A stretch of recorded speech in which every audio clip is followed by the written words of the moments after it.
Let's solve this question. Two large parallel copper plates are 5 cm apart and have a uniform electric field between them. An electron is released from the negative plate at the same time that a proton is released from the positive plate. Neglect the force of the particles on each other and find their distance from the positive plate when they pass each other. तो ये situation हमें दे रखी है कि एक हमारे पास positive plate है, यहाँ पे इस पर पॉजिटिव चार्ज है, और एक हमारे पास नेगेटिव प्लेट है, उसके ऊपर नेगेटिव चार्ज है. इन दोनों के बीच में जो डिस्टेंस दे रखा है हमें, let's call it d is equals to 5 centimetre which is 0.05 metre. ठीक है. तो किसी एक पॉइंट पे एक प्रोटॉन को रिलीज़ किया जाता है फ्रॉम पॉजिटिव प्लेट. यहाँ से एक प्रोटॉन रिलीज़ हो रहा है और उसी टाइम एक इलेक्ट्रॉन यहाँ से रिलीज़ होता है फ्रॉम नेगेटिव प्लेट. ठीक है.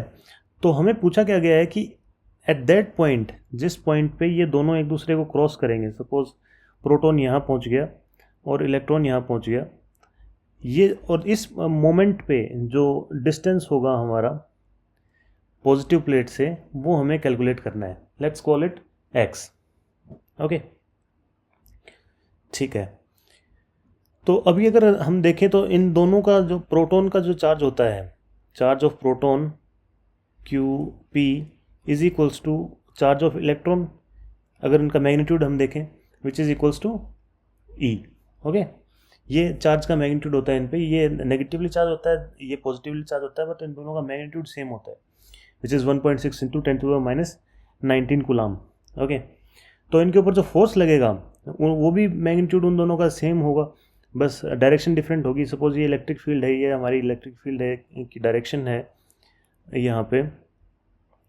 तो इस इलेक्ट्रिक फील्ड के अंदर जो प्रोटॉन के ऊपर फोर्स लगेगा वो लगेगा इन दिस डायरेक्शन, और जो इलेक्ट्रॉन के ऊपर फोर्स लगेगा वो लगेगा इस डायरेक्शन में, इसके अपोजिट में. ठीक है. बट उनका मैग्नीट्यूड सेम होगा उन दोनों फोर्सेस का. तो force on electron is equals to force on proton is equals to E times electric field. ठीक है. E हम बोल रहे हैं चार्ज ऑन प्रोटॉन और इलेक्ट्रॉन, उनका दोनों का चार्ज को हम E बोलते हैं. ओके. ठीक है. तो ये हमारा फोर्सेस सेम है, फोर्सेस इन दोनों पे सेम लग रहे हैं, लेकिन इनका एक्सेलरेशन डिफरेंट होगा क्योंकि इनके मास डिफरेंट है. ओके. तो अगर इनका एक्सेलरेशन निकालें तो acceleration of proton will be equals to force of proton upon force of proton. इसको F बोल देते हैं क्योंकि दोनों सेम ही है बेसिकली, इसको F बोल सकते हैं हम. तो F अपॉन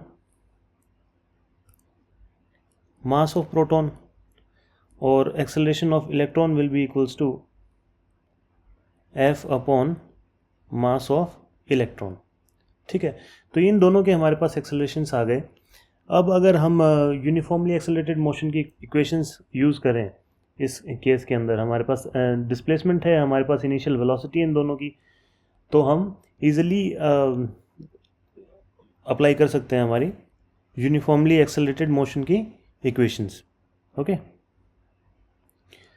तो क्या हो जाएगा हमारा, for proton distance is x is equals to ut is initial velocity is 0, then half into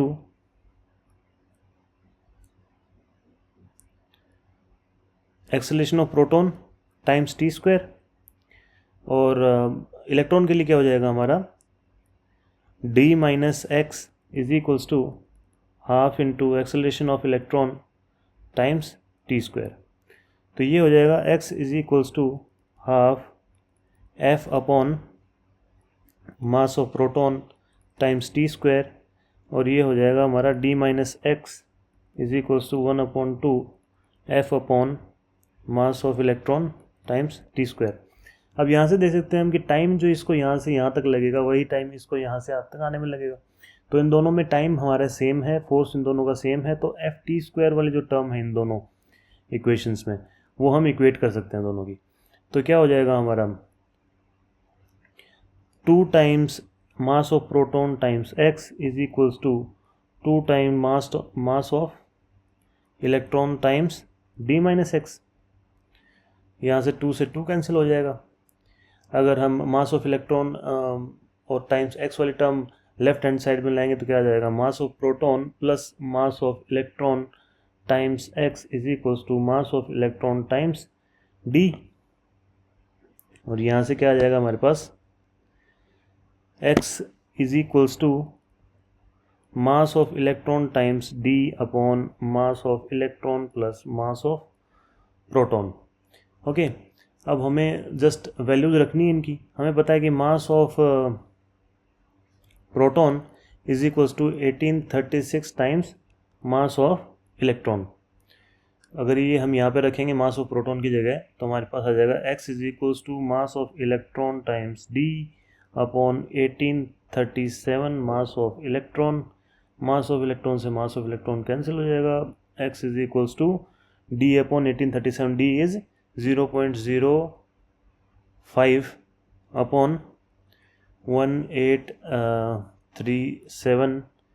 इसको जब हम सॉल्व करेंगे तो ये आएगा nearly equals to 2.7 times 10 to the power -5 metre, which is our answer.